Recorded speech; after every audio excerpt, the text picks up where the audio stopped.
नमस्कार साथियों, स्वागत है आप सभी का। आज का हमारा टॉपिक है परिवर्तन ही प्रकृति का पहला नियम है।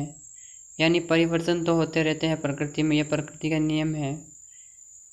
जो लोग सीखने और बदलने के लिए तैयार रहते हैं, एक दिन उनका साथ करने के लिए दुनिया अपने नियम बदल देती है। बड़ी सफलता उस आसमान की तरह होती है जो दिखाई तो देती है, मगर वहाँ तक पहुँचने का रास्ता नहीं दिखता है। मंजिल तक पहुंचने का रास्ता खुद ढूंढना पड़ता है, हमें खुद बनाना पड़ता है और खुद ही विकसित करना पड़ता है। उस रास्ते को बनाते समय कई बार अपने नियम और सिद्धांतों को बदलना पड़ता है, उनके साथ समझौता करना पड़ता है और नए सिद्धांत विकसित करने पड़ते हैं।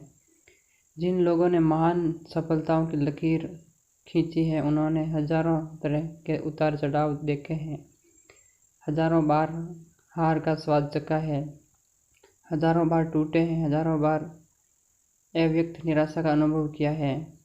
अधिकतर लोग सफलता तो शानदार चाहते हैं, लेकिन खुद को बदलना नहीं चाहते हैं। बदलना उनकी प्रकृति में नहीं होता है। जो लोग बदलाव का स्वभाव समझते हैं, जो लोग बदलाव का स्वागत करने के लिए तैयार रहते हैं, एक दिन उनका स्वागत पूरा ब्रह्मांड करता है।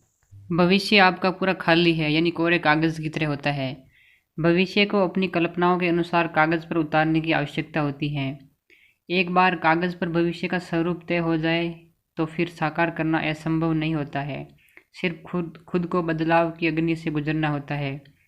बदलाव करना बहुत कठिन होता है, इसलिए इस कठिनाई को नज़रअंदाज करके अधिकतर लोग सरल रास्ता चुन लेते हैं, जो कि ठीक नहीं है। रास्ते सरल हो सकते हैं, लेकिन जीत कभी सरलता से नहीं मिलती है। जीतने के लिए अभ्यास की अनंत सीढ़ियों से गुजरना पड़ता है, हमेशा तपना पड़ता है। जीवन में हर दिन नई परीक्षा होती है। नई परीक्षाओं के सागर को पार करने के पश्चात ही अमृत रूपी सफलता का प्रसाद मिलता है। दुनिया में सबसे पहले सीधे वृक्ष ही काटे जाते हैं, इसलिए सीधे बनो, लेकिन इतना टेढ़ापन भी होना चाहिए कि आपको कोई काटने व तोड़ने के बारे में सोच भी ना सके।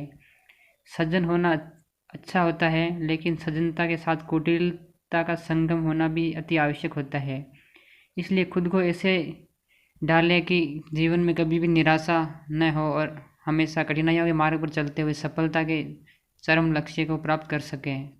अगर आपको फूल भी बनना हो तो कांटों वाला फूल बनिए, यानी कांटों के बीच में खिलने वाला फूल, ताकि दुनिया सोच समझ के ही आपके ऊपर प्रहार कर सके।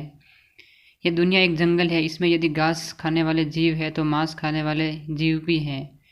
हिरण घास खाकर जीवन जीता है और शेर मांस खाकर। हिरण घास खाता है, लेकिन जान बचाने के लिए भागना ही पड़ता है। तब तक जान बचेगी जब तक भागने की क्षमता आपके पास मौजूद है।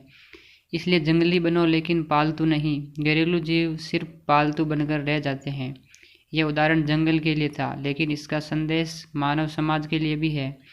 ये समाज में भी हर तरह के जीव जंतु पाए जाते हैं। यदि आप हिरण हैं तो भी जान बचाने के लिए भागने का अभ्यास करना आवश्यक है, और यदि आप शेर हैं तो भी घुसपैठिए जीवों से अपना क्षेत्र बचाने के लिए लड़ने का अभ्यास करना आवश्यक होता है। अब यह आप पर है कि आप कौन सा रास्ता चुनते हैं, सुविधाजनक या आवश्यकजनक। सुविधाजनक रास्ता भविष्य को जटिल बनाएगा और आवश्यकजनक रास्ता भविष्य को सुविधाजनक बनाएगा। जॉन मिल्टन ने लिखा है कि जीवन फूलों का बिस्तर नहीं है। इसका अर्थ यह है कि जीवन को सरल बनाने के लिए कठिन रास्ते का चुनाव करना ही पड़ेगा। कठिन रास्ते का कोई दूसरा विकल्प नहीं होता है। इस वीडियो में फ़िलहाल इतना ही। अगर ये वीडियो आपको अच्छा लगा है तो कमेंट करके बताएं और अपने साथियों के साथ साझा कीजिएगा और चैनल को सब्सक्राइब कीजिएगा, ताकि ऐसे ही वीडियो आपको मिलते रहें। मिलता हूँ अगले वीडियो में, तब तक के लिए आप सभी अपना ध्यान रखिएगा। बहुत बहुत धन्यवाद। जय हिंद, जय भारत।